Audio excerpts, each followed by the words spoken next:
No one noticed the old man anymore. Not the neighbors, not the shop owners, not even the people who passed him every morning. He sat on the same broken chair, outside a crumbling house at the edge of the street, silent, hunched, forgotten. People called him crazy. Some called him useless. Others warned their kids, "Don't go near that man." But every morning at exactly 7:15 a.m., someone did. Her name was Alyssa. She was only 9 years old, small, thin, wearing worn-out sneakers and a faded backpack. Alyssa walked carefully down the street holding a simple breakfast tray, toast wrapped in foil, a boiled egg, and a cup of warm milk. She knocked gently on the old man's door every single day. The neighbors hated it. "She's wasting food," one woman sneered from her porch. "That man's probably dangerous," another whispered. A shopkeeper once shouted, "Girl, go home before something bad happens." Alyssa never answered. She just smiled softly and knocked again.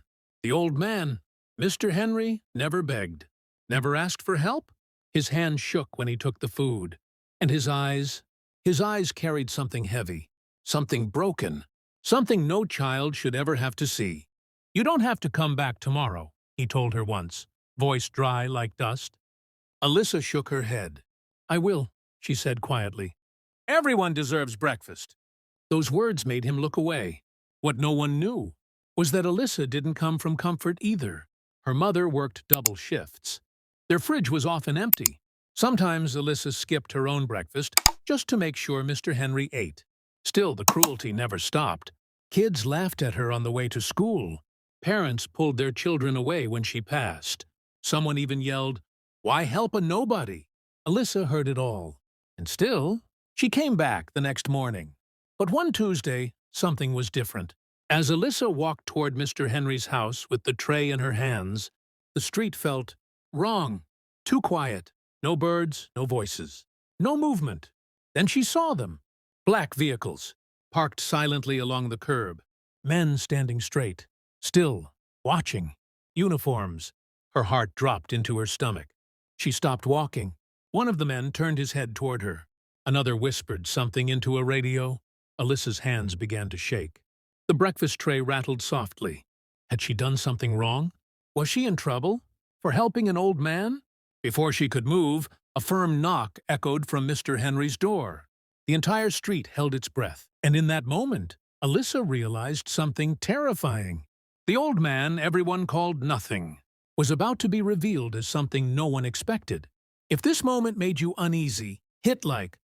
Comment what you think the military wants, and subscribe. Because what they reveal next will shock you. The knock came again. Firm, controlled, final. Alyssa stood frozen on the sidewalk, the breakfast tray trembling in her hands. Every uniformed man remained perfectly still, eyes forward, posture sharp. The neighbors had begun peeking through curtains, whispers spreading like wildfire. "What did that old man do? Why would the military be here? I told you he was trouble." The door slowly opened. Mr. Henry stepped out.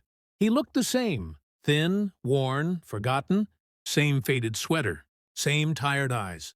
For a moment, nothing made sense. The neighbors relaxed slightly, disappointment flickering across their faces. Then something changed. The lead officer took one step forward and stopped. He raised his hand. Every soldier snapped to attention. The street fell into a silence so deep it felt heavy. No phones rang. No dogs barked. Even the wind seemed to pause. The officer spoke, his voice steady but thick. "Sir, permission to speak." Mr. Henry nodded once. The officer swallowed hard. "Colonel Henry Wallace," he said. "We've been looking for you for 23 years." Alyssa's breath caught. "Colonel?" The neighbors froze. The officer continued, louder now so everyone could hear. "You disappeared after the Ridgeway evacuation. No body was found. No answers given. Today, we finally confirm you're alive." Mr. Henry closed his eyes. For the first time, his shoulders trembled. Alyssa took a step forward without thinking. "Mr. Henry?" she whispered.